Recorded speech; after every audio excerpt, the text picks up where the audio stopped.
And new this morning, the Commerce Department will be investigating national security risks from connected autos that have parts from China and other countries of concern. The department now worried about the personal data risk if your phone connects to your car, as well as the risk that the vehicle could be remotely disabled by bad actors. The department wants to take the action now before Chinese manufactured vehicles become widespread in the U.S. Joining us right now to talk about this and so much more, former U.S. Trade Representative Michael Froman. He's now Counsel on Foreign Relations President. It's great to have him at the table. Great to be here.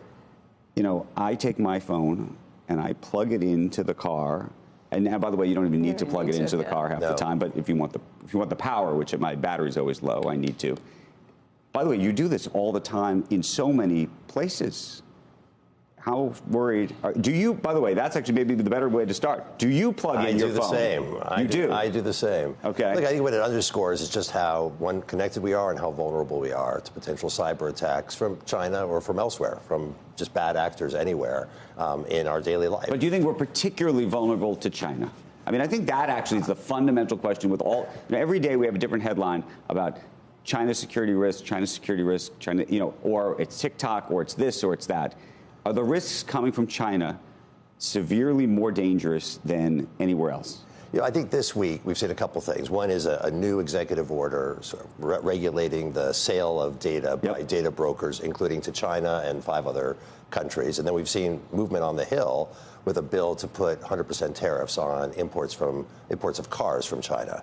So I think there's a particular focus on China. I'm not sure the cyber security risk is specifically focused on China or should be specifically focused on China. There are plenty of bad actors out there engaging in cyber security intrusions. But there is concern that China is building up significant overcapacity in the auto sector, particularly the electric vehicle sector. And unlike steel and aluminum and solar panels, there's an effort to get ahead of it this time and try and figure out what do we do to make sure they're not dumping those cars on our markets and undermining our security concern, and how much of this is an economic concern? Well, right now we have very little imports from China of autos, about $2 billion a year, and mostly, by the way, from GM and Ford, from U.S. automakers who produce in China. It's not the big Chinese But we just EV heard companies. from Phil, our last report was about how they're going to be building in Mexico. If you've got NAFTA and stuff comes across the border. Huge capacity. And I think that's what people are focused on. They're, again, trying to get ahead of it this time and say, this is a key sector for our economy.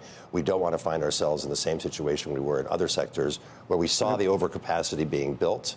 The Chinese have to do something with all that overcapacity. But here's the other conundrum. I don't know if you've seen some of the comments that Elon Musk has made over the past couple of weeks. He would tell you that the BYD vehicles are better than the vehicles that are being manufactured by just about every U.S.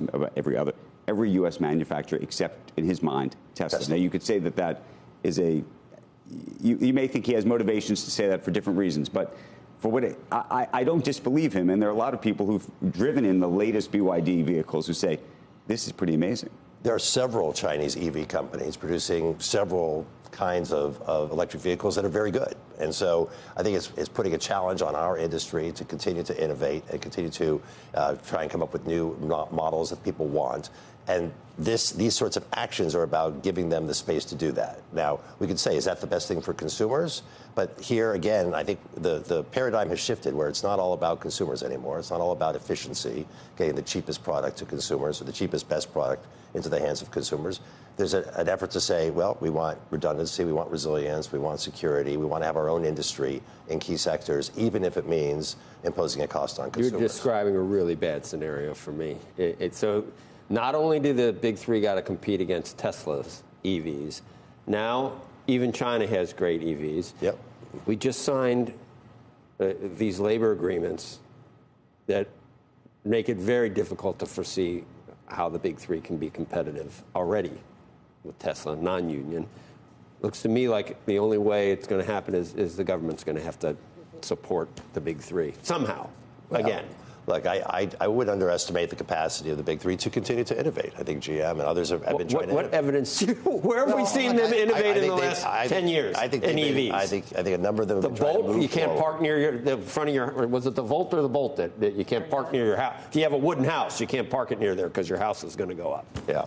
Look, this is a new sector. There's going to be a lot of change, a lot of new infrastructure being built, and I think the big three are trying very hard to play a significant Who wants a role in big that. three EV? No, they haven't found a person yet. Well, I don't think that's true, Joe. But I think what they're trying to do is create the space for it. Now, I think it comes at a cost, and I think politicians need to say, all right, there's a trade-off here.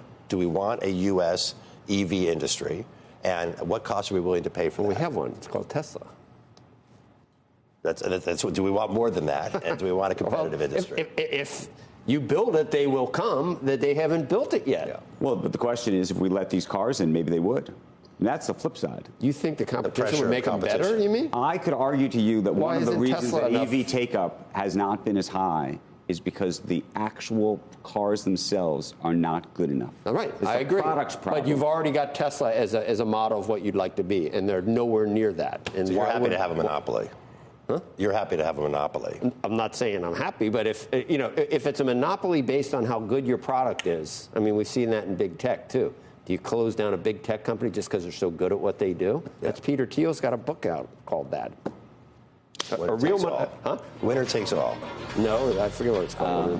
No, but that's the theory. But it's about That is the if theory. you're really that good, you have a natural monopoly, but it's not illegal. Yeah, but it also. Cephalina Khan would call it You also illegal. 'cause forget the everything- fact that all of these things, all of this industry is put together subsidized by the U.S. Yeah, but government. at least people Right. come out to my neighborhood. Every car's a Tesla. Everyone. Michael Froman, thank you. By the way, the Peter Thiel book, 0 to 1. 0 to That's the 1. name of the book. Coming up, Wendy's. Let's say, never mind. We weren't going to do this anyway. Facing backlash for its new pricing plan, now clarifying that it never really.